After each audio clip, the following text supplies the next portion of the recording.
Public, it should be as I mentioned earlier, had a chance to talk to you on the phone today, and now being able to watch you on this monitor here, at least via satellite from LA. It's very clear to anybody watching that you are dealing with this in a very, for lack of a better word, stellar or stoic way. And I'm wondering what it is about you, or where it is that you find the strength to deal with this. I mean, I've asked you a number of questions, and you've brushed a lot of them off. You don't want to waste your time talking about them. You really are on another plane, dealing on another agenda. Where do you get that sense of strength from? The grace of God, primarily the grace of God, and also I've had the good fortune of having been a drug addict, and having been, by the grace of God, I've been in recovery. And through my recovery process, I have learned how to live one day at a time, trusting and leaning in God, and I've learned to do the right thing, my own self, on a daily basis to the best of my ability. And I think that is what God requires from each one of us, to do the best that we can and to have good and open hearts. And basically that's how I get through my day. I think that God takes care of wrath, revenge, and things like that. That's not my responsibility. My responsibility is to be available to help the person who is living and in need today. All right. Yvonne in Pennsylvania, we thank you for holding. You're on BET tonight with Afeni Shakur. Hi, good evening. I'm Travis with Shakur. I'm a Latino woman, and I support Mrs. Shakur because she is the woman to have.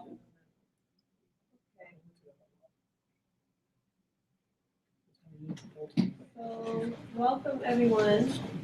We just wanted to play that so we all have just kind of an idea of Afeni Shakur, what her personal ideology is, some of the views that she's shared herself. So I just encourage, obviously, everyone to look more into her.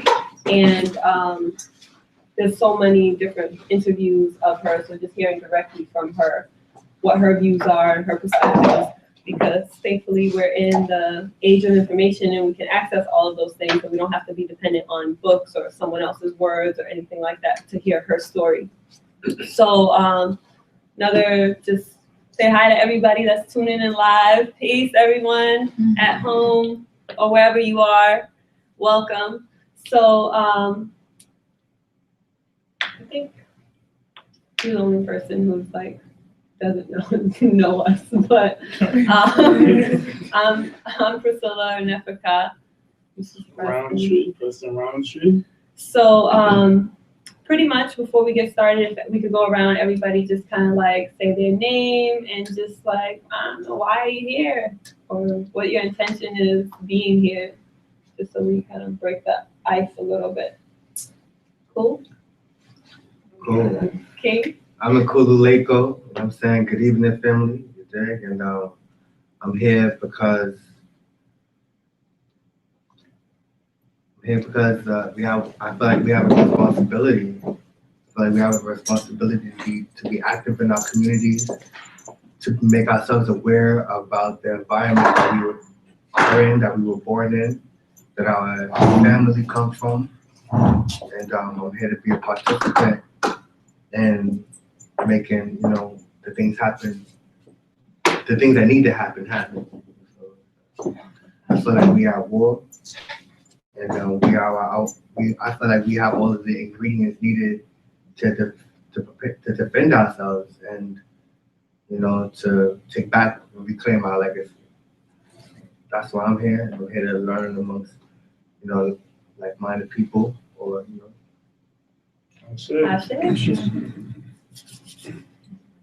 My name's Sierra. Like I was telling Preston, this is the first book I read when I moved here. I'm from California. I moved here a couple months ago. This is just very like a full circle moment kind of for me. Because when I first read this book, it just like really motivated me to learn more and to like learn more about what she was saying and like the history of like what happened. And then I met Priscilla and Preston. Thanks. Hi everybody, my name is James. It's obviously my first time here. Hi. I'm interested in learning more about this woman. I feel like she was very underlooked as far as when history talks about great Black women. You know, she's not mentioned as much as her son is. And I feel like it would be interesting to learn where he came from, what was his upbringing. And now, you know, I know a little bit about her story, and the little bit I know is very fascinating. So I'm just here to learn more about the past so I could better impact my future, our future. That's what I say. Hi guys, I'm Ariel, and I am here because I've been dying to join the book club. Honestly, I saw my New Year's resolution list, so check. Nice. So I'm excited, and that was one reason. And then the second reason is because I wanted to learn more about white supremacy and like how to create solutions, like internal solutions as well. Like sometimes I just get angry. Not sometimes, all the time, I'm kind of angry at white people, and I don't want to be angry at white people anymore. You know, I'm not the enemy. So I just want to be better at that, and that's why I came here to learn a little bit more about solutions. Perfect. Hello, my name is Taylor. The reason why I'm here is to learn first and foremost. I just feel like there's a lot that I need to be educated on as far as like what the book club has to offer. So that's why I'm here. Thank you. All right, so we're here. You want to go ahead and talk your things with slide? Yeah, so basically, so THNK book club. So THNK was pretty much put together, similar to what you were expressing, you know, like that's just really feeling like in the climate, the current social climate that we're in, and just understanding the nature of the society that we live in. We most definitely are right now involved in a war. We're involved in a culture war. We're involved in a spiritual war. We're involved in a quite literal physical war against people of melanated African descent. It's in all that war on all fronts that we're currently facing. So we pretty much have understood that one of the main things that we can do to combat this war is stimulating our minds and really getting ourselves activated mentally so that we can interact with the world and really have an understanding on what's happening in the war and the attack that's against our people right now. So we incorporate books into it, but it's not just a book club. It's not just for us to come together and just talk about books and just have verbal exchanges all day. You know, it's really deeper than that. It's really to take the knowledge that's contained in these books and see how we can apply this knowledge to our lives, how we can manifest change, how we can manifest action from the knowledge that's in these books. And all the books that for example, last year that we were dealing with were all Pan-African revolutionary themed books by authors of female descent, of African descent, by female authors of African descent. Right. So that was pretty much like a whole notion that we went into last year, flowing into this year with Afeni Shakur by Jasmine. Guys still kind of tapping in on that frequency, and again, it's about taking the knowledge that's contained in the books and taking it further than the knowledge. You know, we're in the information age. Everybody can Google something. Everybody can hop on YouTube and find some quote unquote knowledge. But what real world change is being manifest from that knowledge? How are we taking that knowledge, applying it to our lives, and actually taking it further? You know, so that's why we kind of started gathering here as THNK, so we can foster these ideas, foster these thoughts in community, and really take it further than just the information. Right. So THNK, as you see, is an acronym, Thoughts, Whole New Knowledge. And we started based in Nicholas, Brooklyn, the Cultural Center and Bookstore in Bed-Stuy. And that's something that we're still going to incorporate into what we're doing. So I actually spoke to Monique, who her husband run Nicholas Brooklyn. It's a Black-owned bookstore. If you're not familiar with it, definitely get familiar with it. But she has the book. For you that don't have the book, like definitely go get it from her instead of ordering it from Amazon and making a white couple rich who doesn't give a fuck about us. So definitely check out Nicholas Brooklyn, and we're gonna tap back into Nicholas Brooklyn because a lot of people who weren't able to come wanted to know if we could have more physical meetups. And before we were meeting bi-weekly, so we just adjusted things. So people felt like we were going through the books too fast, so we're doing one book in 2 months. And it depends because everybody reads at different paces. It's only 200 pages, but for someone 200 pages is a lot if you don't read. If you're not a reader, you know, and that's not something that you can like fly through books. So we're just trying to like again, we're just being flexible. It's all about being fluid and figuring out what actually works, because the mission is really to educate people, because we have to know the core of the problem. We have to know what we're really dealing with before we move and act. And one of the things that I always point out is a chairman of the Black Panther Party, Fred Hampton. There was a video, and this is actually one of the main things that kind of triggered this action to be created and formalized and to begin to be organized, which was the importance of education prior to action. And you could just Google him online and you can watch this video. It's very short. And he's just talking about how there were many successful revolutions throughout the globe of African or melanated people, but the problem was that people were not educated about what was the core of the problem. So they just learned to hate white people. And they didn't realize that when the oppressor comes to you in a black face, like how to deal with that, because they just saw as the white person's the enemy, and they weren't fully educated on the context of the problem that we're really dealing with. So it's really to create space for us as activists, as activators, as people that are charged to do something about it, to charge other people to do something about it, but also to educate them simultaneously so that we're all on the same page. So think is part of Tahuti Ma'at. So think or thoughts is the aspect of Tahuti, the divine energy or force of the universe that is attributed to communication, dominated by the planet Mercury. Is the energy that we all experience, we all embody, is the energy of communication, divine speech, and intellect. So what people call the Akashic records, or all these different things that come along with it. But Tahuti is that divine force of communication and connection, interconnectivity. So this is that aspect of Tahuti Ma'at. But Tahuti Ma'at is a community organization that heals on all fronts. So our main focuses are healing, art, and education. So within the book club, there's the think tank, which we are now doing like digital meetups. So on the 7th, we're gonna have like a Google Hangout where we're building that's the actual organizing part of the book club. So how do we get out to the universities and the schools and get more people in here to participate in the book club? How do we get out to the neighborhoods and start organizing within the neighborhood to get people to support and fund the literary program that we're creating, so that we can get bookmarks, so we can spread the word, so we can be here and be able to invest in the things that would make this a better thing, right? So make this into something that's a national book club, that anyone in any city can start their own think tank and be participating, connected with us here in New York, no matter where they are, not even just nationally, but internationally. So that's the vision, and that's really what we're going to create, but it's going to take this organizing aspect of it. And I think that all of our leaders up until this point have emphasized the need for us to organize, and that being a struggle that we are still facing is the need to organize our unity or our united action against, and the protection aspect of it as well, but mainly like almost like the counter attack to what's happening with us, not just dodging the bullets and blocking the shots, but also how do we build? How do we create alternatives to all these systems that are attacking us? The health industry is killing our people on multiple levels. How do we deal with that? Do we just worry about, okay, let's heal ourselves naturally and do all this stuff?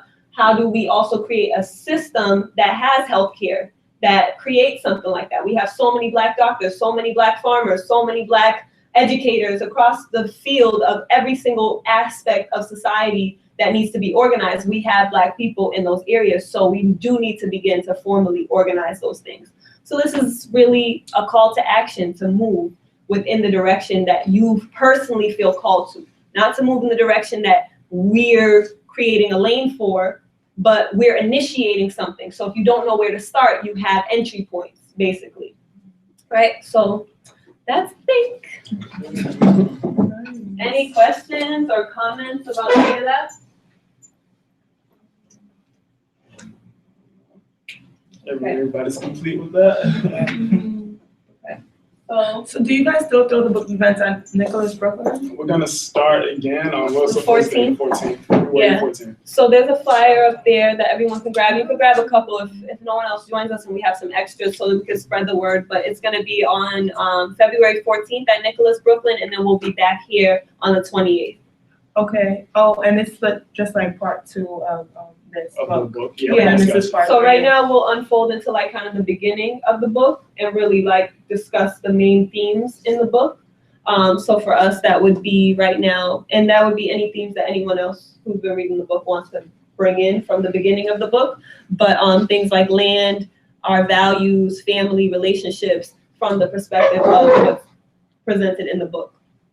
And we also are implementing assignments to the book club now. Also because like we don't want to create a habit of people coming to the book club and not reading the book. So the whole purpose is for us to actually take something from the book. So it's not going to be assignments that are like very rigorous, but it's just something to actually get you thinking within and applying the information to your life and to your worldview. So that's something new that we're also going to be doing. So Afeni Shakur, Evolution of a Revolutionary by Jasmine Guy. I just wanted to read this bio of her. If anyone is not familiar with who Jasmine Guy is, that is Jasmine Guy. You might know her as Whitley from what is it, A Different World? So she's like multiple threat. She's very talented. Not only is she an author, we know she's an actress. She's also a dancer. She's a singer. She's a director. She is brilliant. So Afeni Shakur. Afeni Shakur died on May 2nd of 2016. Her birthday was January 10th. So, you know, it is in good spirits and divine alignment that January was the book about her life. So Afeni had a deep, profound love for the community and a passion for the people that made her a dynamic organizer and dedicated activist. She embodied the spirit of what is meant to be a Black Panther, waking at 5 a.m. to cook for the free breakfast program, coordinating the day-to-day office duties, and personally being in the field. This was a quote from the National Alumni Association of the Black Panther Party, right? Afeni Alice Faye Williams was a political activist, Black Panther, lecturer, and businesswoman. The name Afeni was given to her by the Black man that built the Yoruba village in San Francisco, or South California, sorry. Afeni means dear one or lover of the people. Afeni joined the Black Panther Party in 1968 while living in the Bronx. She credits the Black Panther Party with providing her with discipline, self-respect, and home training. While pregnant with Tupac Shakur, Afeni was accused of conspiring with the Panthers to bomb police stations and other public buildings in New York. The case, known as the Panther 21, was so outrageous that after the longest trial ever held in New York history, the jury took only 45 minutes to acquit all the defendants in May 1971. Afeni, who represented herself at trial, was seen largely responsible for defeating the prosecution with her incisive cross-examinations of prosecution witnesses. After the Black Panther Party, Afeni continued to work in the community as a paralegal, helping to save hundreds of families from eviction and criminal convictions. While working with the tenant groups, she led numerous rent strikes that resulted in tenants gaining ownership of several buildings. She later became involved in the music industry and launched a clothing line with all proceeds going to charity. Afeni was a sister, a mentor, comrade, and leader within the New York chapter of the Black Panther Party. As section leader of the Harlem branch, Afeni was the one who personally welcomed many of us into the party. As communications secretary, she was one of the highest ranking members on the East Coast, and her leadership was the reason many young women joined. Long live Afeni Shakur's revolutionary love and spirit. Ashe. Even the fact that,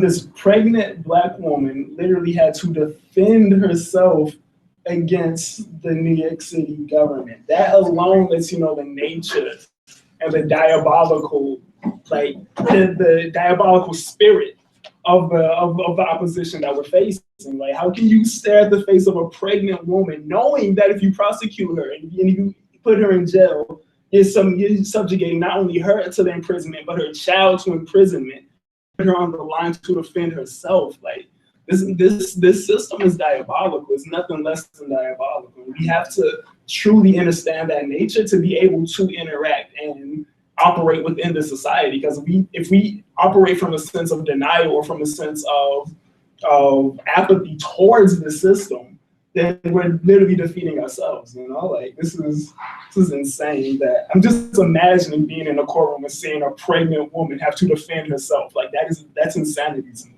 That's sheer insanity. To me, that part of the story is the most inspiring part.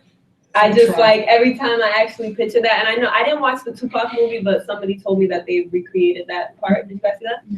And I didn't see that part, but it's just I've always had that, since knowing that was part of her story, I've always had that vision embedded in my mind, because it just shows the power, and it kind of dismantles this illusion that people have of the system and the court and just all of these different things that we feel like we're too small to go up against. And to know that this woman who had no formal legal training, you know, and that it demystified it for me, you know, and through my life, I've also, you know, my experience have led me, like she was a paralegal for a second. I was working in a intellectual property law firm, and just having that direct exposure and seeing, oh, law is just research. Like, it's just a matter of, this is how lawyers function. They don't even do the work. They have other people, they're paralegals, they're doing all this research for them, so that they use that research within the trial. So really, we could be defending ourselves. Like, we don't need to be paying $3,000 for a lawyer to just say if you're guilty or not for one day, and then you're paying more and more. And it's just like,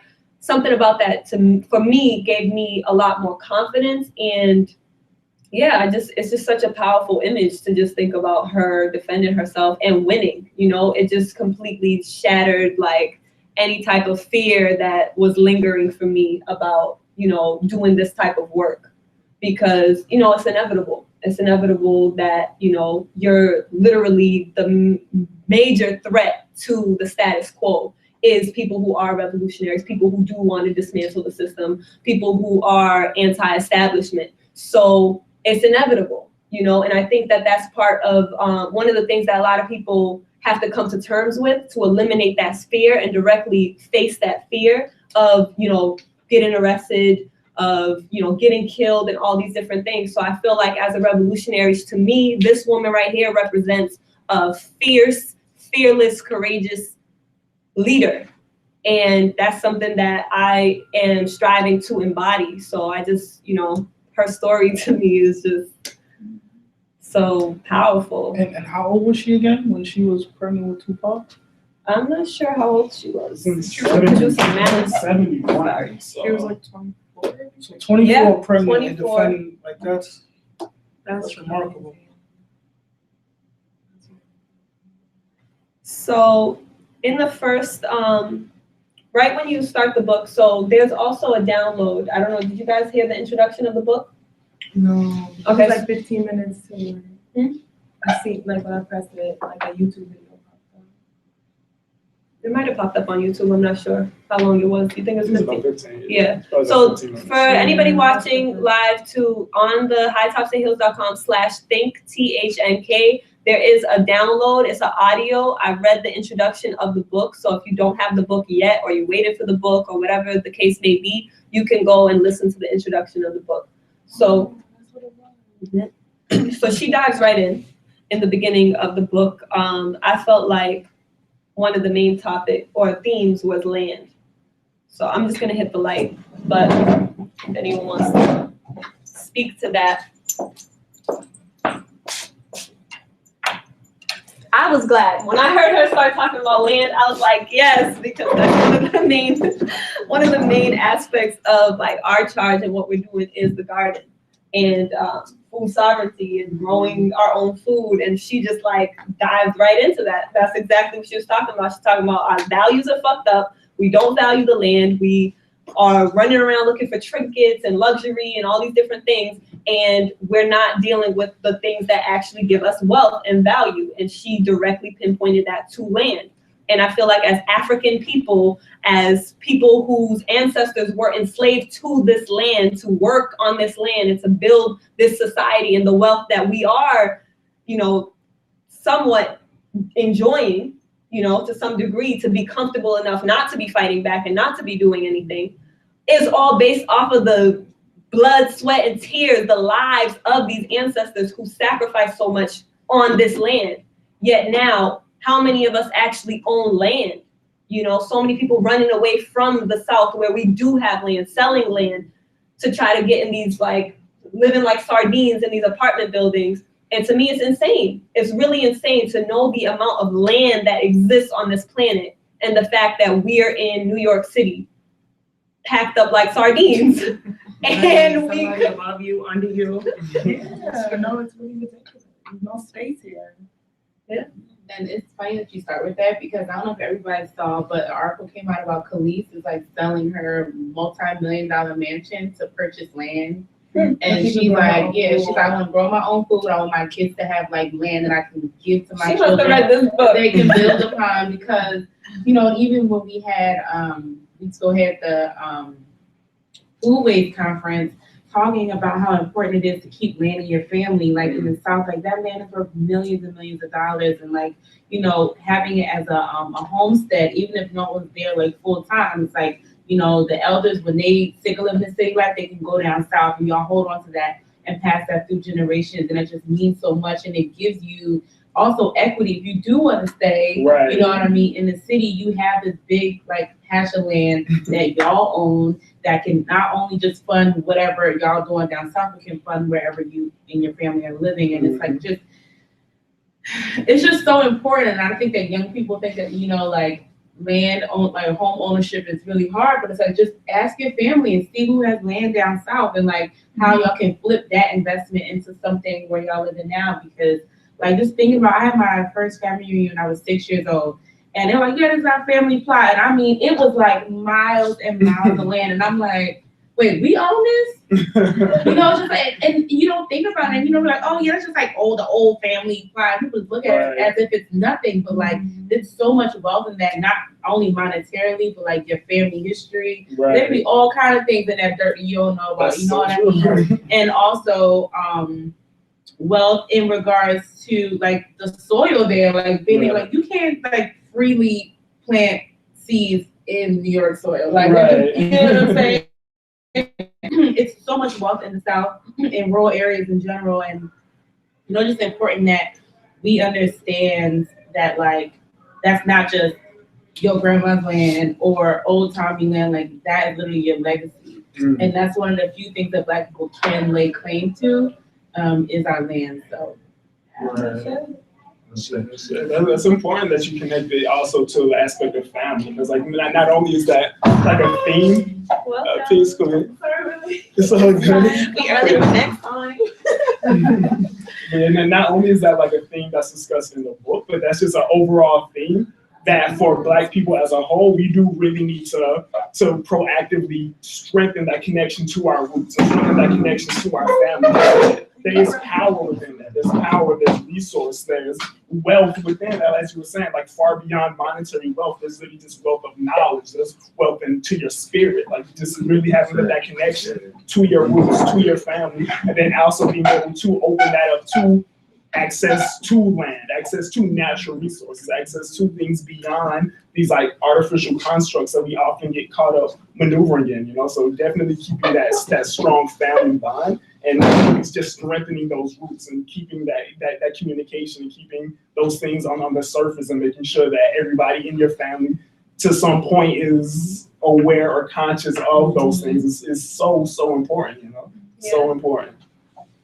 Yeah, and I would say that land in particular, like one of the things that you said that really triggered in me to think about, like, we just look at the land and we're just like, oh, that's just land. But it can be just land if we don't value it, if we don't work the land. Like, you have to put in work in the land, like, for it to reap the benefits, right? And sometimes you don't. There's so many things growing wild in the land that you could benefit from right now, because the earth is so powerful that it grows what you need. It grows what the earth needs. Like I always talk to people a lot about dandelions. You go to a herbal shop or anything and you're looking for something to detox, they're gonna sell you dandelion root. They're gonna sell you dandelion leaf. Dandelion is grown wild all over. Why? Because the planet is so toxic right now.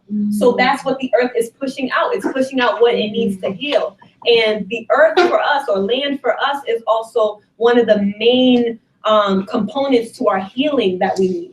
Not only because of the suffering of, the transatlantic trafficking of our ancestors and our relationship to land in that context, but our relationship to land in the context of the fullness of our legacy and our ancestors that were kings and queens that established civilization.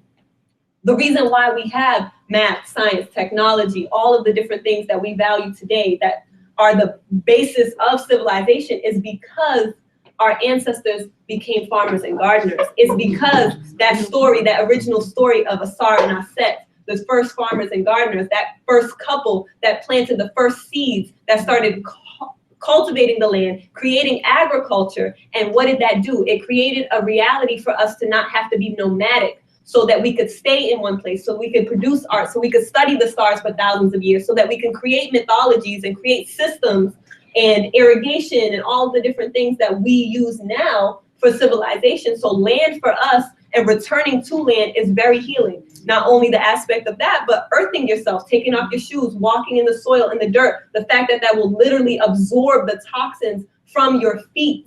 You know what I mean? Like, so the land in itself is very much, to me, and I felt like it was very intentional. It was very intentional that she led off with that. I was like, as soon as I read it, I was like, yes! For real. But even on a deeper level, I think it's really powerful because we literally get our wealth from the land. Like diamonds, gold, like that's in the ground. It doesn't grow on the tree. So I mean, just to read that and to see how connected she is, it just really made me forgive her in an authentic way. Because I was mad, Mama was a crack. What? No, but you did, judgmental, right? Yeah. Judgmental. Yeah, that's correct. But then when you read why, it just turned everything around.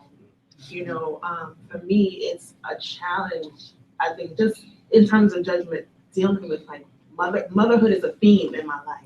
And so it's like to read what happens to her, how she developed through her mother, and how her motherhood grounds her, just so poignant and I think so important.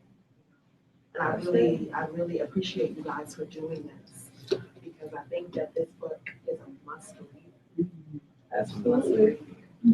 So just to go off of what you just said, like knowing her story helps you understand her more. Yes. You take what I'm saying? What helped her, what influenced her to make the decisions that she made. And I feel like that's what she went to. That's what I got from the beginning of the book. I did see she brought up land, and I was happy she brought that up as well because that's what we got to understand our connection to the land, and how we are landless now, and how tragic that is, how unfortunate that is.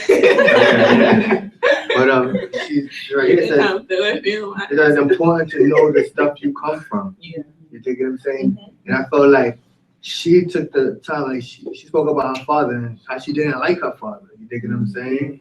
But she understood what made her father the way he is. Right. You take what I'm saying? It's kind of like you reading her story, you understood what made her the way. And we gotta do that with our families. You take what I'm saying? And our loved ones, we gotta understand, like, damn, what made our families the way they are? What made us the way we are? You know what I'm saying? And then put that in the context of, of the war that we in, of who has control over the dynamics of our lives. You know what I'm saying? Put that in the context of like, why do our people become drug addicts? You know what I'm saying? Why do people become alcoholics or womanizers or, or promiscuous? You know what I'm saying? What are these, or even self-hate themselves? Because our people hate ourselves. And in order for us to understand why we hate ourselves, I feel like it's important to know the stuff you come from. You know what I'm saying? And I feel like when she spoke about, her family and herself, in the beginning of the book, it helped, help us, the reader, understand what developed that revolutionary, what made her want to fight back. Cause she got growing up and being called a tall baby and saying things that I saw, and she felt from when she saw that first sign of resistance. Right. What made her want to resist. Right. You dig what I'm saying? You know, I I'm look really back glad at you said tar baby, because not to interrupt you, but I thought that it was so poignant that this piece was produced by like Black as ever and light skin. You know, it was so powerful for me because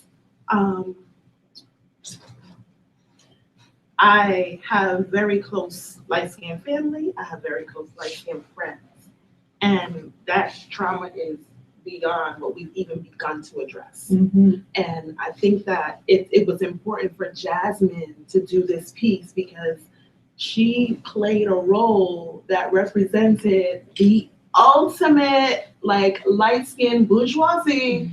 But she not that. Like I'm like, this chick's cursed like a sailor. I'm at home. All right, you know, and so you wouldn't think about that.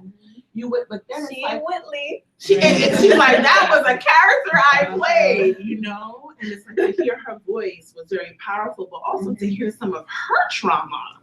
You know, she puts it in there if you pay attention. You know, like she said, you know, I know you experienced that, but I experienced stuff. She was terrified by some children in her school growing up. And I thought that was interesting and very poignant, this bridge, right? Because oftentimes Black looks like one thing.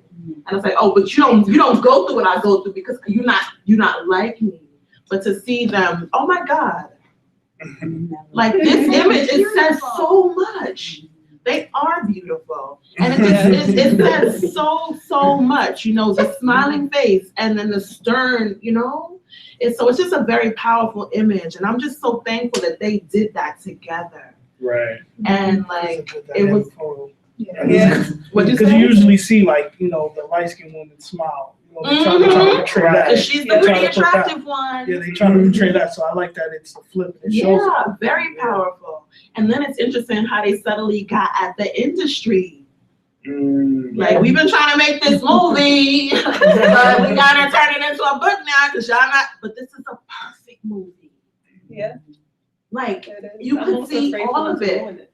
You know, I feel like she's a character in Revelations. It's just so powerfully phenomenal. Can you speak to that? So there's a character in Revelations that I think she's the purple woman or something of that nature. I'll talk to my fiance. He's like the researcher supreme. But she has so many qualities of this same character and how she was, and then we gonna have another thing because I gotta like really, I'll go like to my notes, that kind of stuff, right?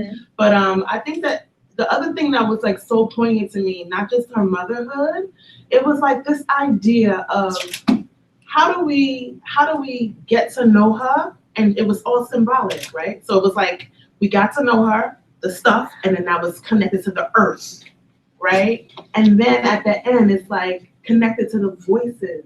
So it's like we literally went from like foot all the way up to like, so it's like they took us on this journey. The middle of the book was all about her womb and what happened to her womb, you know, and there were several very like emotional points in the book for me. So I've had an abortion and I've also lost a son who was a day old, so older than her. And so when Afeni is like, I miss my son,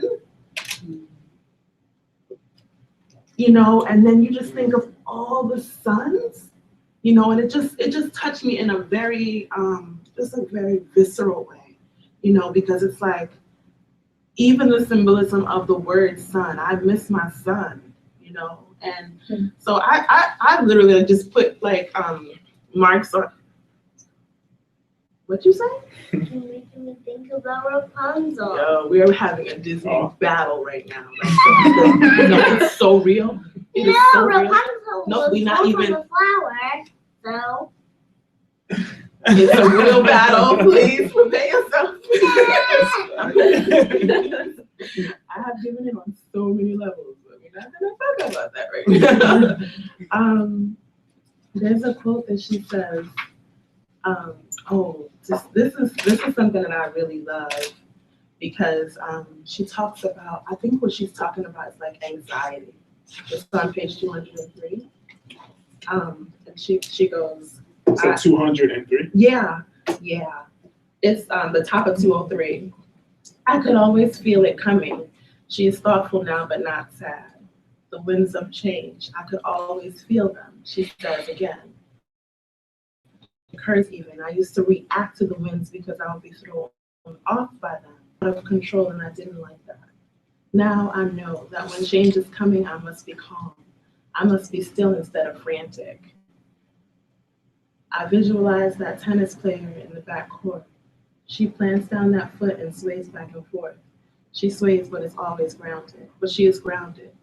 This is my evolutionary understanding of the matter. We flow through these winds of danger, distress, and confusion to be able to be sure-footed on the other side. But what we must do now is do these things that we are duty-bound to do. Have you read Shogun? She looks at me directly, and she's asked me this before. So I thought that was so powerful because I'm taking her to school, and there's this woman who I always like see on the bus, right? And she wasn't like herself. She was like, I feel anxious, I have anxiety. I was born in 1978. Ain't no such goddamn thing as anxiety. You'll be all right, get yourself together. But I realized this term anxiety is the same thing that she's talking about here. It's the same thing that we are all feeling because we know this is crazy. Like, you know what I'm saying? It's where we are. If you're not spiritually grounded, it's crazy. Like it's literally in like I turned my shirt on the inside out and put it on like, oh no, my shirt's not backwards. This is how my shirt goes. But my shirt goes. You don't see my. Oh, that's not the tag you're looking at. No, that's not the inside lip balm. That's my shirt. That's how it. No, we're gonna all pretend that my shirt is going backwards. Okay, you know. But in my experience of that, I had spoken to this lady that morning, and she was like, I feel anxious. I'm like, good. Feel anxious. You're supposed to, because it's not normal. You know, this is not normal. And my challenge is like, you're just feeling the truth. Feeling the truth. We're fine. We're just feeling where we are. And so we have to be like mad responsible for our own stuff. And that's, I'm sorry, I know, stop me, please. But real talk, the thing that I love is that she has ability. She's like, I was in that lady's house and I was with her man and I didn't take responsibility for my sister. Like that was huge. That was huge. And she got with Lumumba Shakur, right? No, she got with Matulu Shakur first. No, wait, was it Lumumba? Were they brothers? I'm like, everybody have to have the last name. Yeah. They were not brothers. Were they brothers? Yeah. I don't think so. I don't believe so. So you got the same name and not see what happened in the cab. We met this Jewish girl named Adina, and my name is Adina. And her name was Adina too, but we are not related. Maybe in the distant past, not a good idea. Sit down. Maybe in the distant past we were related, but so she was with her first husband, and how she got with him, he fell in love with her because she was like fire, like she just came off the streets. And she was like, she needed protection, you know. And he fell in love with her. She fell in love with him, but she fell in love with him because he was in power. Mm-hmm. So he had a wife who had twins, but he's Muslim. So you got to take as many as 4 wives in this religion, which, well, that's a whole interpretation because it's 4 wives you can afford, you can provide for all their children, like it's stuff that, you know, goes with that. But she went in this woman's house, he didn't discuss it with her, and she was pretty much living up in there. And she apologized in hindsight, and she was like, I was wrong, because I was like, yo, you didn't make us dinner? What, like, stunting on her. And then she gets addicted to cough syrup, the first wife. And then he gets put in jail. And then 3 months later, she gets put in jail. And so she's 24, pregnant with Tupac in jail, going on trial. And you wonder, like, why is Tupac so rah-rah? His mom was in prison, pregnant with him.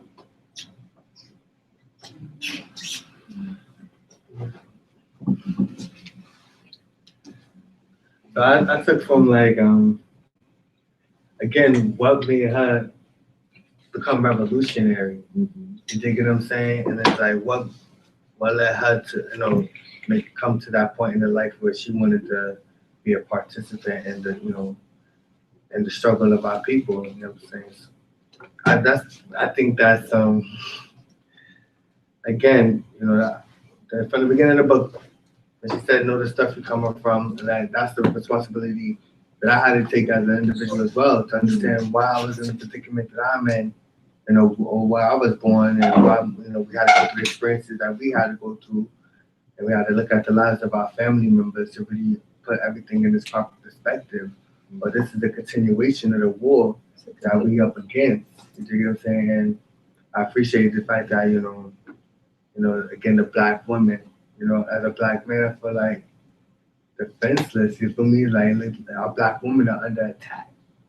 You dig what I'm saying? And it's like, I feel the responsibility to protect the Black woman, to protect the children. And to see our women taking the forefront, our courageous women, and feel like, damn, sometimes I feel like as brothers, we dropping the ball. But you guys are not. But, you know, like, you guys are so awesome. I appreciate the courageous women like Afeni Shakur, you know what I'm saying, to learn from them. And again, you know, from the beginning of the book, I'm at the beginning of the book, so you know what I'm saying?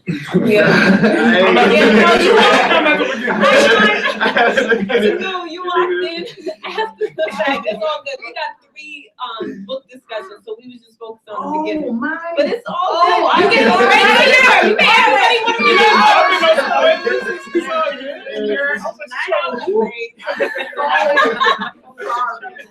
But it's a great read. Like, don't not read it. Don't not read it. Read What happened on the land?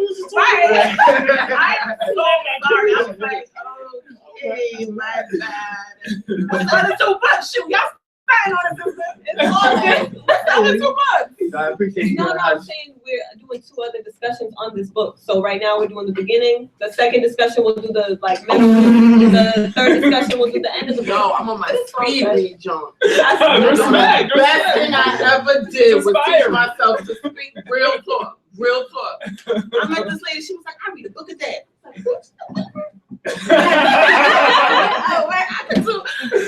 was like, this is crazy. But yeah, I taught myself to speed read the beginning of last year from YouTube.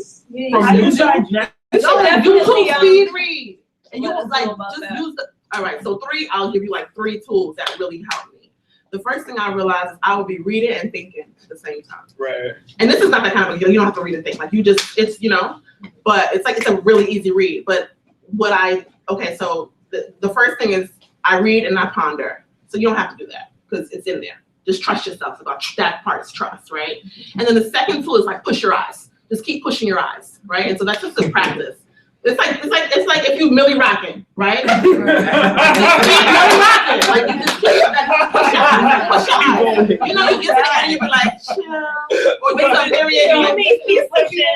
Like literal, but you need to keep pushing like horizontally. Yeah, like keep pushing your eyes. Vertically. Like no, you keep pushing your eyes. It's like word to word. Yeah, like keep pushing your eyes. It's like don't get lazy. Yeah. I read at night too.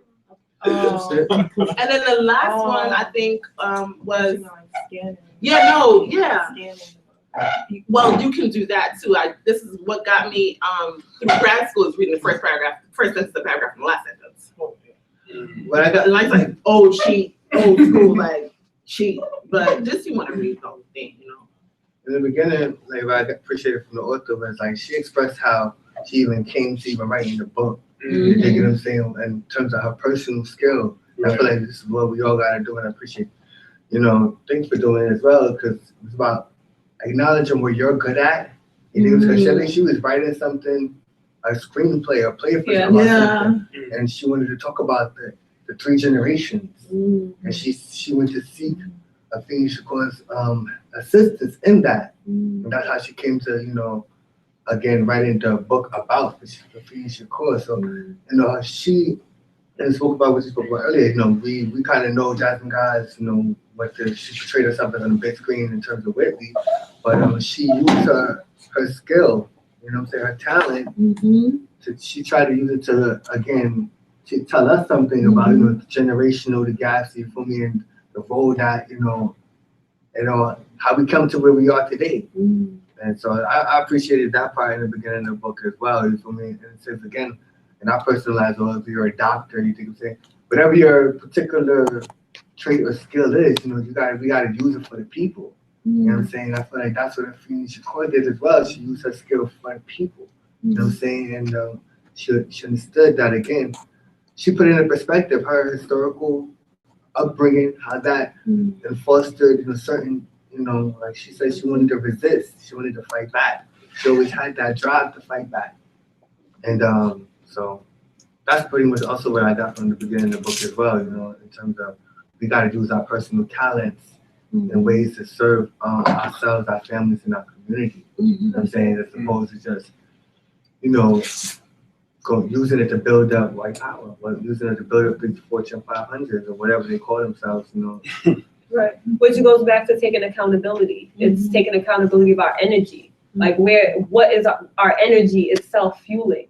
And the point that you keep bringing back to that first quote from the very beginning, like roots is very important, and not just in the sense of roots and land, but literally, like when you said the word continuity, that just kept ringing for me, because I think I'll venture to say it's arguable, but I think that anybody coming into consciousness has to say that the roots, like that, like Sankofa aspect, like looking back, is a major part in like pushing you forward, because the continuity, it gives you purpose. It gives you like the dimension you need to your life, and like understanding like why you're here, what made you here, what brought you to this point where you're at here.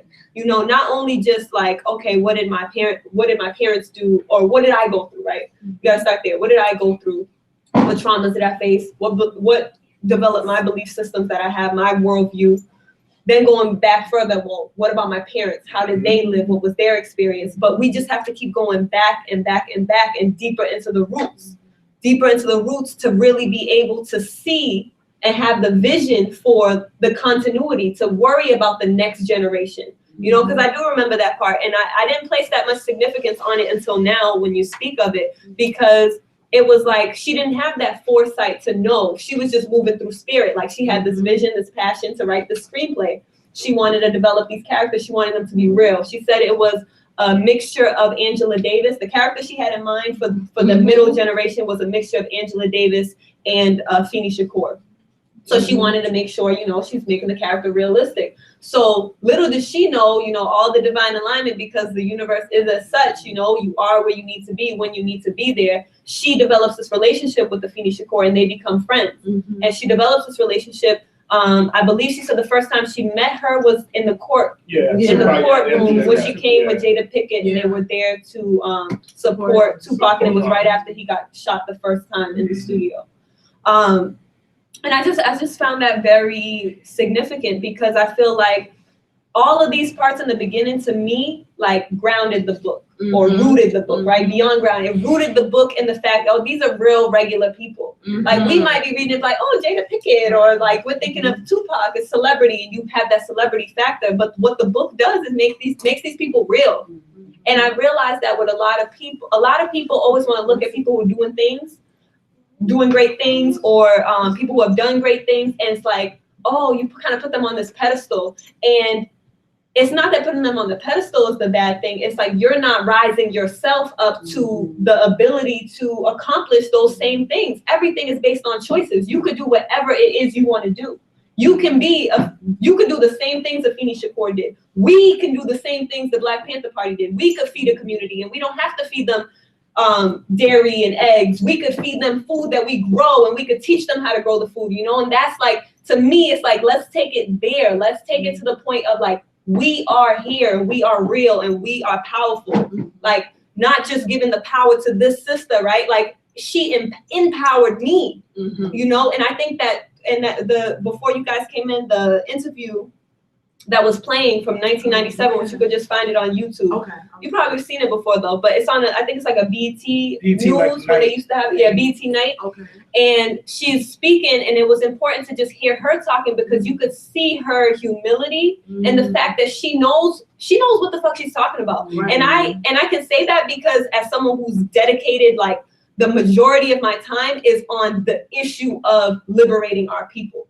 You know, not many people have the luxury to focus the majority of their time on that, you know, and I realize that is a blessing, but the amount of time and energy and focus that it's taken me to come to certain realizations and to hear her speak, it's like I don't know. I don't know if everyone can value it. That's what I was always wondering. Like, can people really value what she's saying? Because she's really getting to the core. People might think, oh, this is like whatever, you know, family, you know, I'm past family, or, you know, like, you know, because I feel like people get caught up in like this new age, like spiritual thing and like all this Black power, like kind of the mold that they're giving us for these things. And it's taking you away from the basics. Like she brought everything back to basics. Land.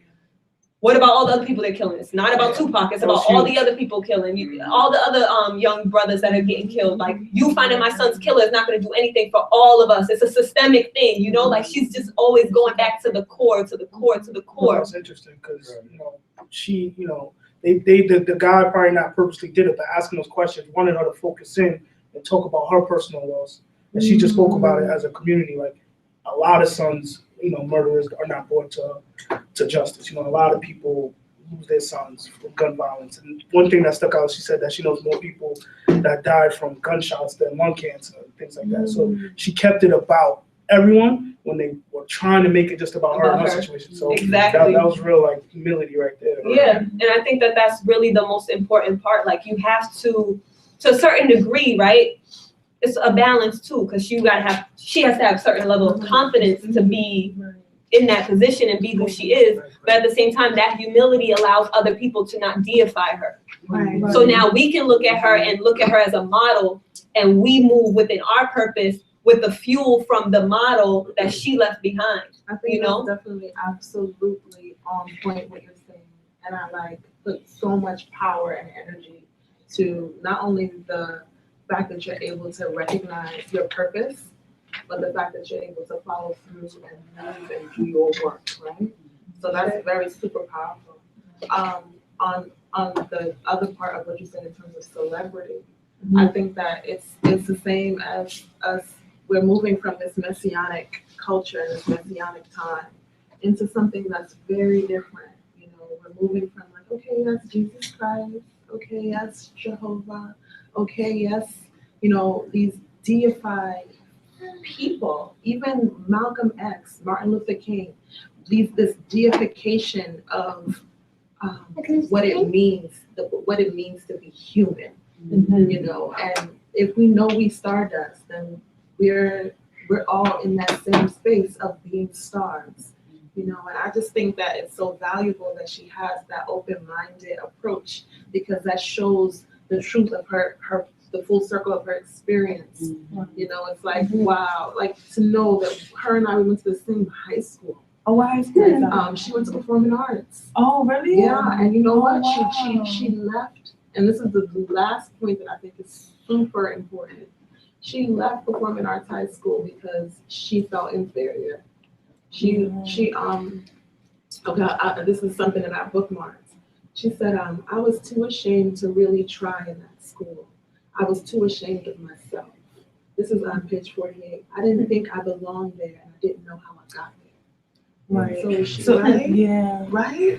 And so you think about value. Right. You know, and that made me just so emotional, because I'll be 40 in March, and I feel like I'm finally fine with myself. Yeah, you were really young. That's cool. I would never go back to 20.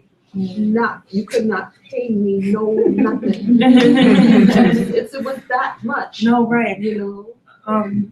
What I hear a lot in like this discussion right now is like you brought up knowledge, you brought up like anxiety, and you brought up accountability, humility.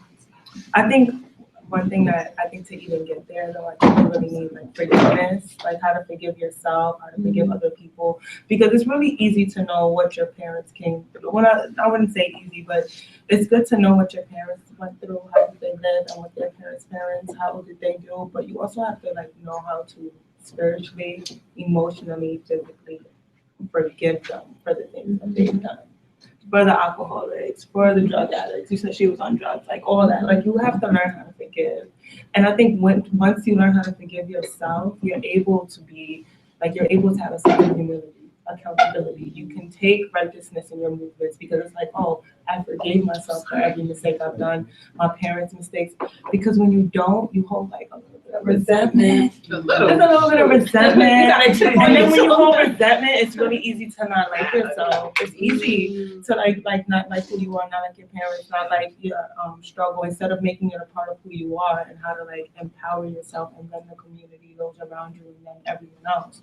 So yeah, right. So I think that's like a huge component, and that's very, very difficult to do. It's difficult to like say to forgive people and to learn about yourself in a light that's not like that the people don't cheer for. People don't always cheer for, pretty much. So I think that's big too. And then also what I wanted to say was she mentioned anxiety and back to forgiveness again. I think that there's this like negative stigma that like Black people shouldn't be anxious. I mean, shouldn't have anxiety problems, or Black people they don't go through bipolarism. I mean, they're not bipolar. Like it's things. Yeah, we don't go through mental illnesses, and that builds this like negative connotation that Black people are gonna be strong no matter what, and that it's okay for white people to be sensitive to things. Like it's okay for them to like deal with certain things. Like we don't go through it as well, and it builds like it's easier for us to translate that into like hatred and like us not liking women. Like a lot of people don't like women. Women don't like women, and that's a problem. But it's easier for for that to just translate into hate. So what I'm just basically trying to say is that we need to be a little bit more forgiving to ourselves and our circle. And I think that's how we get there. Like that's how we become leaders. You said in the beginning about continuity and generations and all that kind of stuff. So last week, Sonia Sanchez spoke at the Billie Holiday Theater on Fulton Street. Oh my God! Amazing. It was everything. And it was amazing because when you go these kind of things, mostly elders in the room, and like at 32, I'm usually the youngest person there, but it was really great to be in this space, and I was one of the oldest people in the room. It's pretty much all young people because Restoration is doing this like theater intensive for like young adults or whatever, and so this was a part of their project, but they opened it up to other people. And one thing that she kept talking about, and you know, I love her because she's like, I'm not trying to be the old lady saying what y'all ain't doing, but I need to say what y'all ain't doing. And she was talking about how young people don't know history or understand context, and how that is kind of going back to what you said about this whole like Black Power movement and all that. There's no actual, it's not rooted in anything, right? So there's all these young people walking around like, yeah, like I'm talking about Black Power and I'm woke and I'm this and I'm that, but it's not rooted in anything. There's no substance. Exactly, and they can't speak to like the generation before and how what they're doing now was informed by, an elder or by someone before. And when we again, like all this just kind of come together. Like, so when you're talking about like deifying people or whatever, it's like, okay, we look up to, like one thing that irks me is people always talk about the Black Panther Party, always deify the men that were in the party, right? And I'm like, you know how many sisters need to be talking about Elaine Brown and like what she was doing and how she was like over this entire like this national organization. You know what I'm saying? It's like the fact that like women aren't able to pinpoint Elaine Brown. It's like, how can I see myself being able to do something if I can't name the women that did it before me? You know what I mean? And so I think it's really important for young people for us to get up under some elders and have some elders like share this wisdom, because if not, like all this current, movement that we're in is not going to really produce any fruits. You know what I'm saying? Because it's not rooted in anything, and there aren't any elders, sowing and tilling the land as us, right? So these seeds just growing all this willy-nilly, and it's just like there's nothing to connect it, and it's hard, because sometimes like now that I'm a little older now, and I can say that some people they so self-righteous, but sometimes you just gotta just figure out ways that way we can kind of speak to younger folks and kind of sow a seed into them, because it's like we can't let the work that Afeni Shakur did just like fall. You know what I mean? We can't let the work that Elaine Brown did fall. We can't let the work that Fannie Hammer did fall. We can't, it's just so many people whose shoulders we stand on, and it's like we just stand there.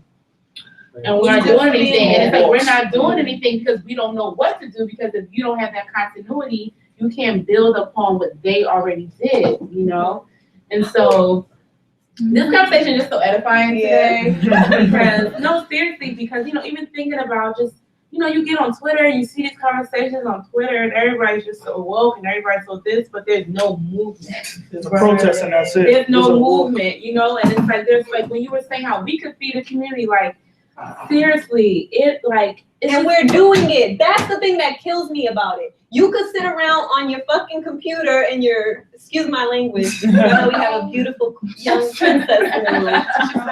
But how can we actually sit around having these conversations when there are literally, and I'm not even just talking about us and our organization and what we're doing, there are so many other people all over the world right now doing things. Mm-hmm. People are doing shit. People are doing things, and you sitting around posting memes. And people have the nerve to feel like if you're not posting memes, you're not doing nothing. But you know what I mean? It's like we're so confused. Awareness isn't enough. But you're missing the entire point. It's not that, and it's not that. I'm gonna tell you why. What? Everybody got a role. You posting memes right now? That's you the queen of posting memes. We have to seriously hear me and feel me. Right. Yeah. That's what you do. I'm proud of you because you are the best meme poster that I ever saw. Yo, positive power to you. That is you. You know what? That meme you posted, the meme you about to post from what I'm putting you on to, you are such a genius for realizing, right? Because this is really what we got to do. We have to cross empower. Bet.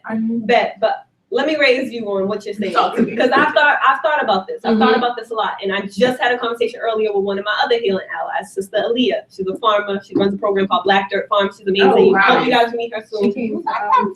Yeah. So the thing that was interesting about the conversation is like we're talking about the fact that like, do we really feel like we need to wake everybody up? And my point that I was making to her was, we say a lot of things, we know a lot of things that we don't actually believe. And that's really a problem for us. And it's a problem that we really need to deal with, and we better deal with it sooner than later. She said, is it about lifting people up? I didn't hear you. So basically, no, she was basically saying that, do we all feel like we don't need everybody to wake up? Everybody has their role. Everybody's, playing their position, and let everybody do whatever everybody's doing. And I told her, I feel like I had this conversation with a lot of people. No, I wasn't saying that though. Okay. But what I'm saying is that we feel like we don't necessarily have to wake everybody up. Everybody does have their own role to play, right? And I think, if I'm correct, what you're saying is more so like we need to encourage everybody. Like, no, I'm saying stay in your lane. Stay in your lane. You be the queen of memes. You real good at that. Stay in your lane. And me telling you or even having a thought about your lane is me getting out of my lane. Right. I think that we're multifaceted individuals and we can jump in and out of lanes and whatever we want. Honestly, I think that. But not everybody got that. Right. No. Somebody has multi-dimensional people. Some people got lanes. No, some people got lanes. I just think everyone can hop in and out of them. But I think we live in an age of instant gratification. I think it's really, really easy to be instantly gratified. It's why should I wait? You get on Instagram, you just see people post the highlight of their life, the best moments of their life. Like we don't see the crying, we don't see the struggle, Right. we see the smiles and the glitz and the glam, and it makes us like I don't know about everyone else, but sometimes me, it makes me feel like I ain't doing enough. Like, look at this person, they just went over there. Like, I gotta get up and I gotta do something too. At times, it is motivating, and at times, I feel a little discouraged. Like, I need to, like, go do something, get up right now, actually get off this social media app and go do something. But then I bring it back to forgiveness again, because everyone needs to be a little bit more forgiving. Like, just because you're not doing what you want to be doing right now, doesn't mean that you're never going to do it. Just forgive yourself and be grateful for the things that's happening and where you are, because that's still a part of your journey. So that's what I'm saying, really. Like, I think it just goes, again, back into forgiveness. And also, I think everyone is just so into, like, being instantly gratified. Like, people don't, like, have you guys ever heard of the marshmallow test? It was pretty much an experiment back in, like, the 1990s. Where they tested, like, long story short, they tested like 5-year-olds, and they would put like each 5-year-old in a double-sided room with like a mirror, and they'll put like a bowl of I heard marshmallows in front of them. Yeah, so they told them like, oh, you can have one marshmallow now, and then like you have to wait for a bowl of marshmallows later, or you can have 2 now and you won't get none later, with the bowl sitting there. So it was really interesting what some kids did. Some kids like made a song, like made a beat. Some kids turned their chair around and faced the wall. They did a lot of things to try to avoid that. Some kids just snatched that. So they followed the study 10 years later down the line to see like what happened to these 5-year-old kids. Like, and a lot of the kids that like instantly grabbed the food, they either like was very unreliable people, had bad credit, never finished school, didn't stick to the things that they said that they were gonna stick to. Whereas the people who like was creative about things were entrepreneurs.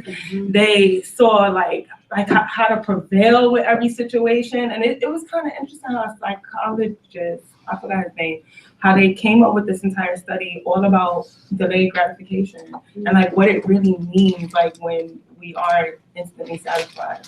It's like, just the fact that, you know, you could have mentioned that experiment, you feel me, is evidence of the fact that, like, people are studying us, you feel me, and I feel like they have disrupted that continuity, you feel me, to where now, like, our generation, or, you know, the generation before, the elders that ain't really, the generation from, like, the 70s and 60s, I don't feel like they really sat and talked to the children about the realities, because I feel like they brought into the system.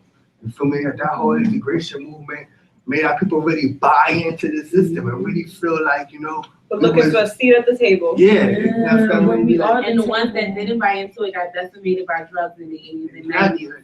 And I feel like Afeni Shakur, like, she's probably like the representation of that generation. You feel me? And the system, that generation of resistance.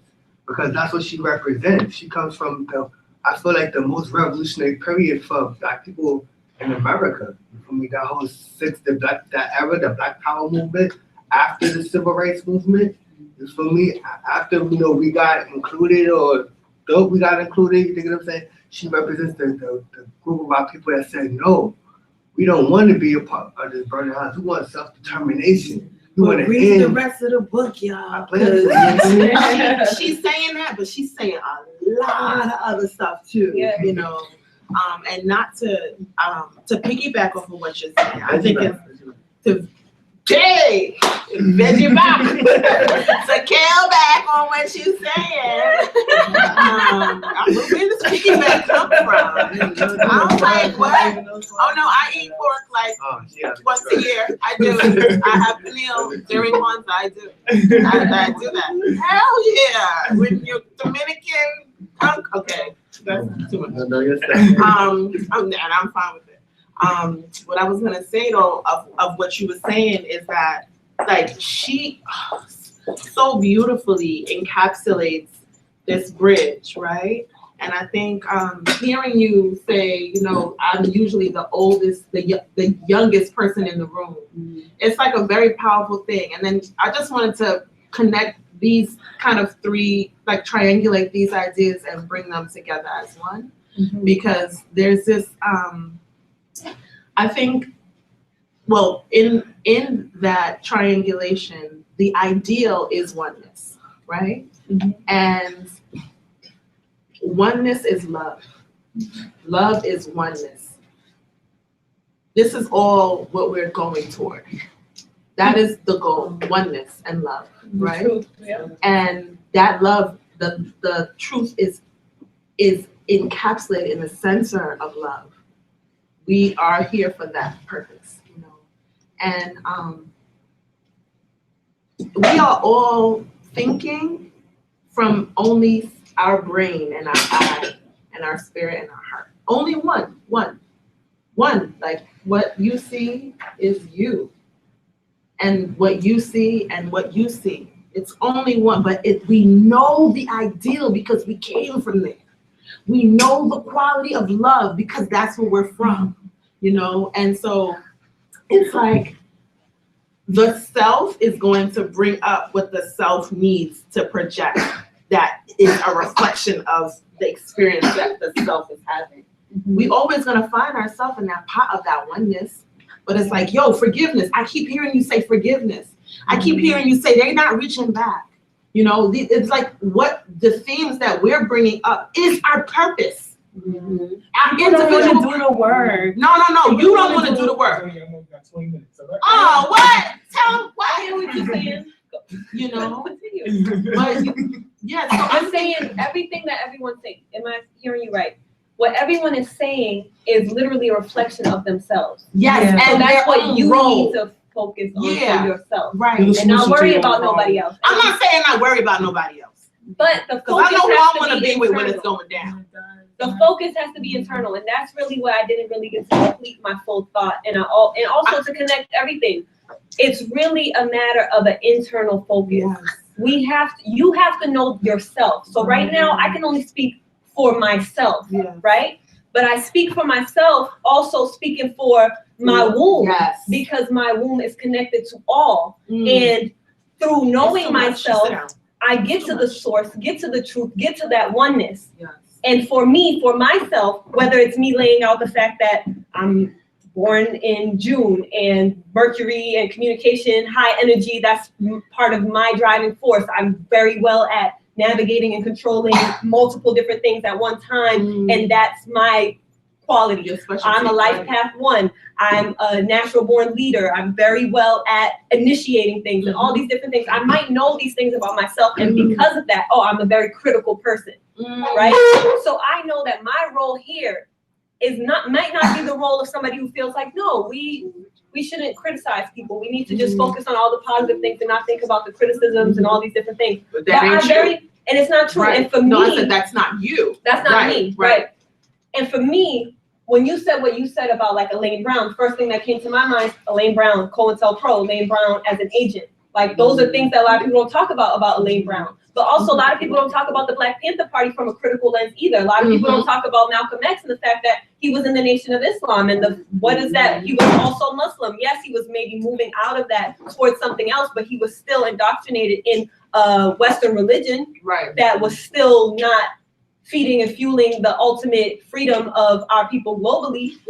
Nobody really talks about, fully Elijah Muhammad and all of the different messed up aspects of his movement.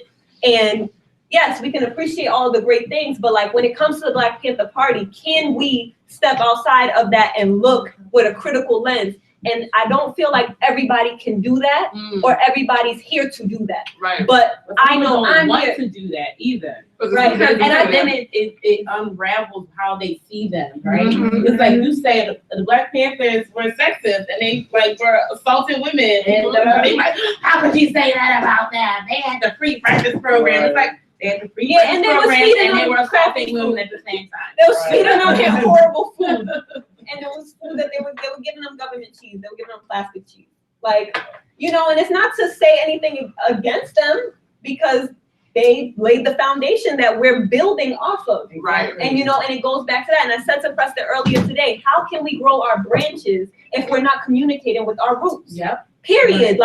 Plants, nature, the natural world is our model. Our body, the human physiology, all of these things are models for things that actually work, systems that work, that we can manifest within a tangible reality. And when we're speaking about roots and trees and growing our branches, spreading out and not having that connection, it's a very major theme within our situation, because look at the narrative right now. We're not in control of the narrative. So now you have, yes, there's people who's woke.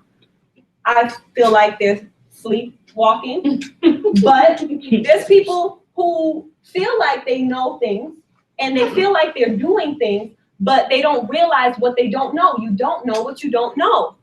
And because of that, there's a mission that is coming from a space of brokenness.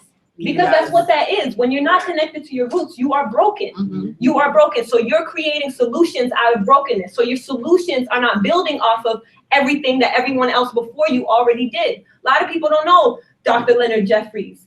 A lot of people don't know Professor Smalls. A lot of people don't know Marin Ba'ani. These people are alive and well, and they've been fighting, they've been struggling, they are scholars, they've been putting in work, they have the systems, they have the plans. We don't have to plan anything out. We don't have to start from scratch. We don't have to reinvent the wheel. The mission is there. Are we going to pick up the baton? Are we going to continue? Are the roots going to grow? Or are we just trying to just grow a new tree? Does that make any sense? For us to grow a new tree when all these people have sacrificed so much to create the foundation. We're not at the foundation anymore. We got the foundation. The foundation is there. The foundation is built. We need the columns.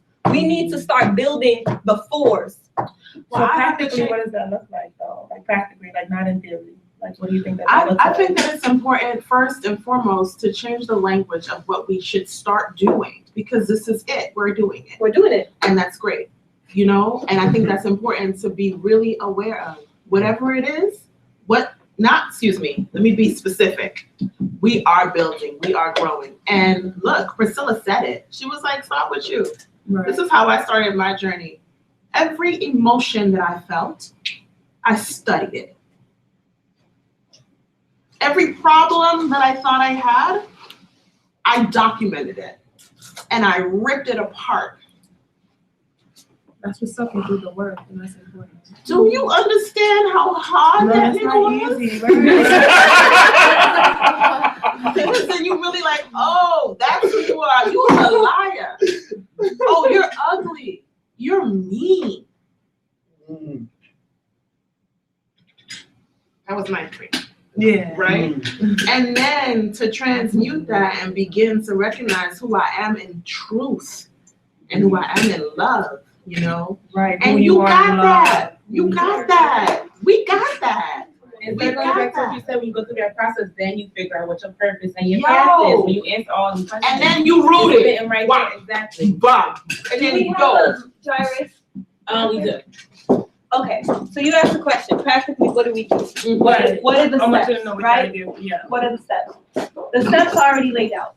The first thing is we got to know what we're talking about and what we're dealing with. I mentioned two educators that specifically have broken down to a science where we are right now. We're in a culture war. What is culture? The way of life. Why you do what you do? Why you like what you like? Why you are who you are? Yeah. It defines you. This is what we value.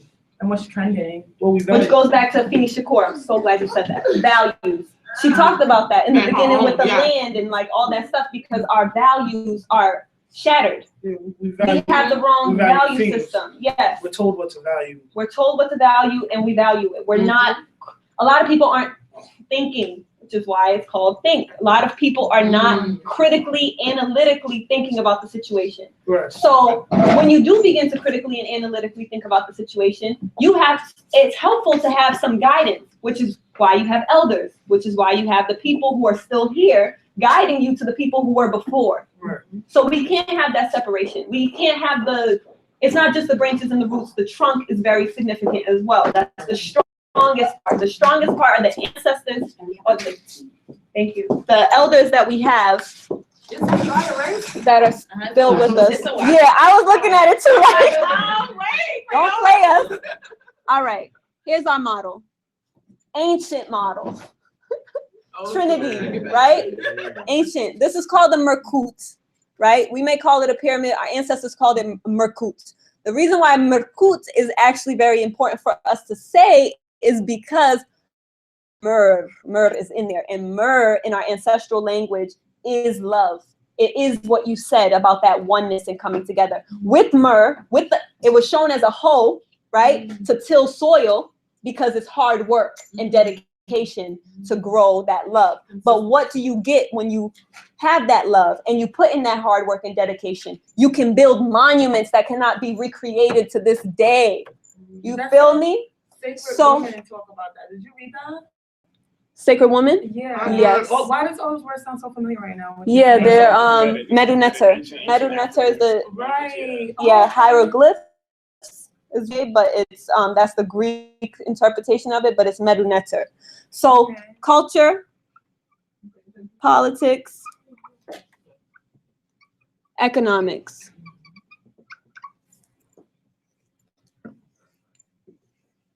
Culture, a lot of people confuse like art, dance, all these different things as that being culture. Those are tools of culture. Those are expressions, exactly. They're expressions of a value system, of a worldview, of a perspective, of this existence and this experience that we're in. If you don't define for yourself why am I in this body, and your values are already jacked from the very beginning. But from the culture, because we're broken here and we're being attacked here the strongest, right? Our families are being attacked, our values are being attacked, our spirituality is being attacked, all these different things. We can't have, this is the base. The base of the culture is the politics and the economics. The reason why I asked what it meant is because we have to question what all of these things mean. Economics is not money, debit cards, banks. Economics is what? Food, clothing, shelter, and security. Resources. Politics. Politics is not voting. It's not democracy. It's not the White House. Politics is what? It's the organization of the resources, the organization, the structure of society. Can we take these things into our hands? Can we take these things into our hands? Yes, we can. All we have to do is not believe in the system that exists that we're told we have to participate in, because we don't have to participate, and it actually costs us nothing to maneuver our way out of it. Now, everybody has a different purpose. Some people will work within the system. The system's going to collapse. It's going to do its own thing. It's fallen. So why would we be focused on bringing it down or keeping it up or anything having to do with it when we see what is happening? We see it. I just really hope go here. What are we replacing it with? Food, clothing, shelter, security. Are we producing things? We have to start with production. We have to produce the things that we need. Right. That's one of the main ways that we can. We can produce the things that we need. What else can we do? We can organize systems, structure. There's people on all different ends of the spectrum that can do different things. Art, expression, controlling our narrative, culture. So for us, healing, this is what I said earlier. Sorry. Creativity. I'm sorry. I'm weak, man. Right? Creativity, art. Healing, and education. Okay, 10 minutes? All right. So for Tahuti Ma'at, the system and the practical application of those things are in 3 different modes, right? Everything's in trinities because that's the family, that's the fertility, that's the continuity. Art and healing. We have to build an economy around us. What are we doing with that? We have the Organic Food for the People initiative. We have Tahuti Ma'at Garden. Not only is the one garden, which is literally 1 block from here that you can go to as soon as it gets warmer and we start the season, where you can actually learn how to grow your own food. You don't have to just do it at the garden. You can build the box, come to the workshop, build the box, put it on your windowsill, and you're growing your food, you're planting your seeds, you're learning about the herbs, about natural medicines, about healing. But what are we doing with that? We're creating an economy for what? Food. We need a food system. We have to be able to feed ourselves. We have to be able to do what Fannie Lou Hamer did and feed millions of people across the nation through a Black food network with Black farmers. That is a very real thing. Aaliyah Frazier, the woman that I just told you, that's what she does right now. She works with Black farmers across the country. This is someone that we're directly connected to. There's no way in hell that if we got $1 million investment that we couldn't invest in trucks and all kinds of supplies and things, and literally have a food network where if Stop and Shop and Whole Foods and Find Fear and all these places shut down, we would be able to provide food for ourselves. Yes, we can absolutely do that. It's not impossible. We can feed ourselves. Like some people do So that what we already, right? Like in other cultures, not to cut you off, but Yeah. other races, like you could go see like an Asian community or something. They're self-sufficient. Chinatown. You never are gonna worry if something goes down. They're not good. Right. They seem all good. They seem like they all got each other's back. Yeah. You know, like they understand. They have their own values. Because they have their culture. They didn't take their language. Right. They didn't take their culture. And they got Chase That's in the their thing. language. They have stores in their language. You know, like yeah. That's the major part of culture is linguistics. We're speaking English right now. There's many things that we can't even really communicate in this language. And I can say that for a fact because I am bilingual. And when I speak in Creole, there are literally things that I cannot say in English. Sentiments that I cannot express in English. Because this language, as Malcolm X says, the language of liars, and it's a contradictory language. So everything that's coming out of our minds right now, our tongues colonized. So yes, people can do that because they have their culture and they know who they are, right? Where majority of us are not here. But creating an economy that heals us is creating an economy around food, our main resource. So what do? We create a food cooperative. We start small. We do a food cooperative. We connect all of the local urban farms that exist. We create the system, the Organic Food for the People initiative. It's a model. We package it. We're going into our 3rd year. This year, we are going to feed the people of Weeksville. Weeksville is a historical Black community. This is a Black Wall Street. We are on the shoulders of giants literally right now in this building because the ancestors whose bodies are here on this land. You know, this is what we're doing. This is what we're doing. So how do we do that on a small scale? We create food co-ops, right? Preston and I are part of a food co-op, Park Slope Food Co-op. They've opened up since 1971. They're a $1 million business. $1 million food cooperative. We create cooperative businesses. Why? Because cooperative business models end cycles of poverty. We're not trying to build Tahuti Ma'at for us and our family. Yes, we are to some degree because we need to eat and we realize that we can't do everything for free like we did for our first 2 years. So what do? We went back to the drawing board and we figured out how do we build an economy from this that feeds not only us and our family, but feeds the community that we're building. And how do we do that? We make this whole model of Tahuti Ma'at, this organization, these programs that we have, right? That was just one aspect, Organic Food for the People. These programs as something that everybody can invest in and be just as invested as we are. Right. Not feel like it's our thing they're coming into, but literally as a co-op, the workers are the owners. So I think that is, first of all, let me take off my Gaelic to you, to Preston. I am so impressed by Brother Preston to you. Preston and Bambi daycare. Okay, old playmates. Oh, you mentioned, it's so funny, she just mentioned him tonight. That's interesting. So kudos to everything. I'm so thankful that I came because I'm realizing the reason I came is to hear an economic, to create economies around healing. And I've been working for some time on my passion and my purpose. And what I realize is I'm an artist, I'm an actor and a dancer and a writer.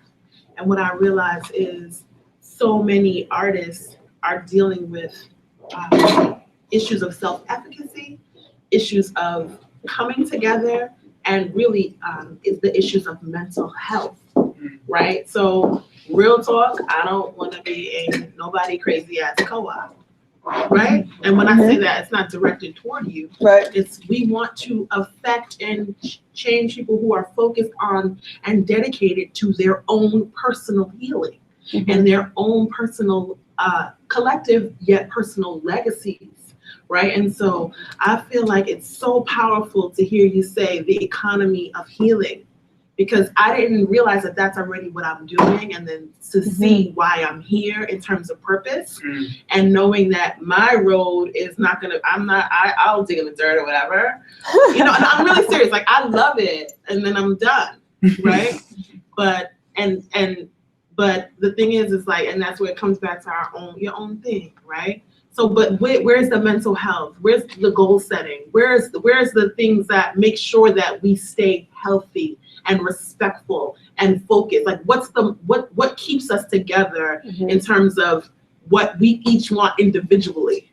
Right. Right. You know, and I think that's a beautiful thing to look at in terms of bringing people in to one ideal, you know? Yeah, because people are selfish. It's like, oh, I'm not doing that. That's not what I'm doing. That's so human. It's so normal. Like, That's so human, you know? Yeah. And it's good. It's okay to be selfish, I mean, you know? I think we're selfish because we are cut off from culture. Like, think about other people, they're not as selfish because they have true. I mean, that's what I think. That's just a personal thing I see. No, I think it's about balance. Yeah, there's a reality to a degree where it's where it's necessary. Right. Self-preservation. Right. But we're beyond self-preservation. When we're talking about selfishness, that's not self-preservation. That's the extreme of your ego. Yeah. Yes, your ego may have a purpose. Like I personally feel like that's what the European came to teach the African people is you have to preserve yourself. You have to preserve yourself. Yeah, they're extreme in terms of the ego, but what did we do? We had to learn that. Right. And look, we learned it a very hard way. And I don't know if we really learned it, but I hope we're learning that we have to preserve ourselves. Well, it's such a good thing to know that self-preservation and self-healing is like the pervasive key, you know, like that was not happening 10 years ago. You know, so it's really powerful to know that is something that's on the forefront of all of our tongues. And Afeni is talking about that, very much so, talking about her own healing process and how she's had to like really be humble, you know, to her own experience. I'm not trying to cut off what you're saying, but I'm on some word sound power shit. I'm not selfish, or I'm selfish in the right, healthy way. I'm not surrounded by selfish people because then that creates more of that. You know what I'm saying? And not to whatever's right is right, but you know what it is. Right. You know? Yeah. So I'm just very thankful. I'm very thankful. There's definitely a balance. Right. Yeah. There's definitely a balance that people don't see. We do have to leave the space, but there is an economy around all of this. Like I said, our next meeting is going to be a digital meeting. You guys will get the email. Did everyone sign in? Yeah. If you want to get on the Google, if you really want to know about Tahuti Ma'at and the other programs, like in healing, we also have the Intuit healing ciphers, and that's a whole, like the healing circles, and that's dealing with mental health, that's dealing with womb health, women's health, politics and economics. We have education, independent education institutions is the goal or vision for that as far as the economy, but also in the sense of we're launching Tahuti Ma'at Academy online school because we don't need millions of dollars like Dr. Umar to start a school. I'm sorry, doctor, it's not a doctor. Excuse me, Umar Johnson. Dr.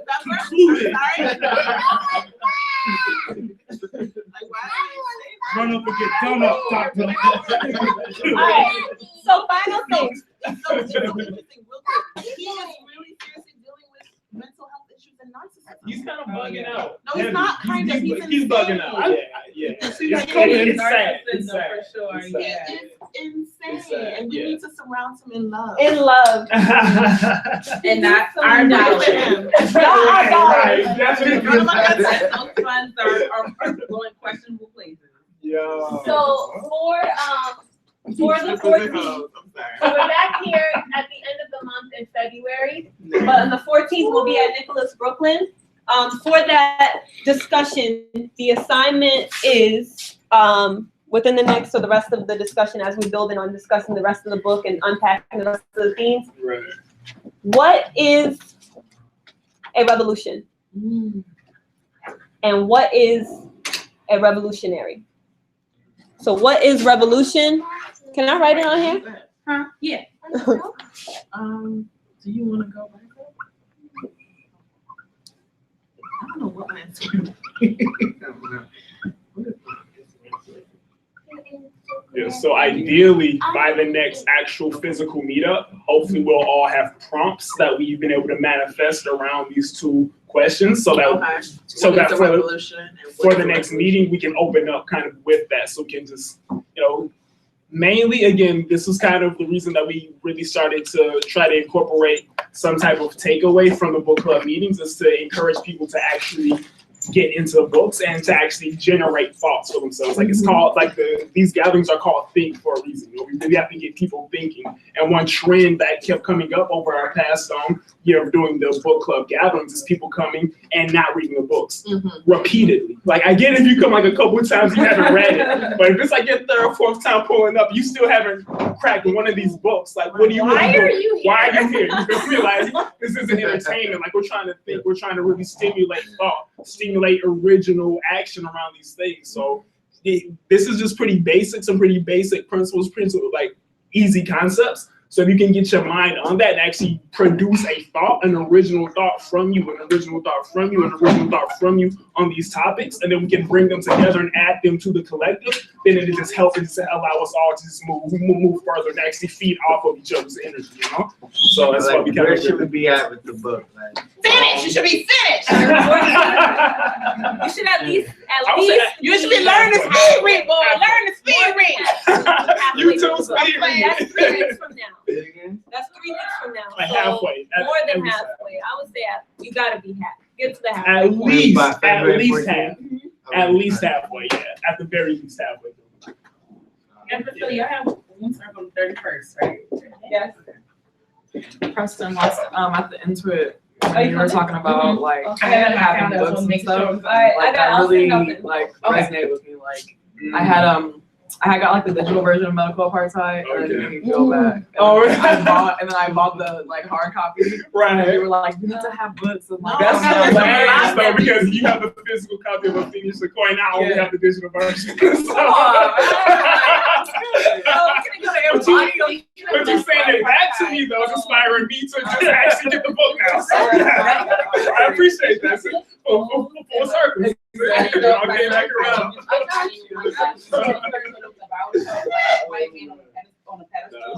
Yeah, this is good. This is very, very good. But then she went up doing this other project with my friend's job, and I started like reading about her work more. And the whole exhibition was about So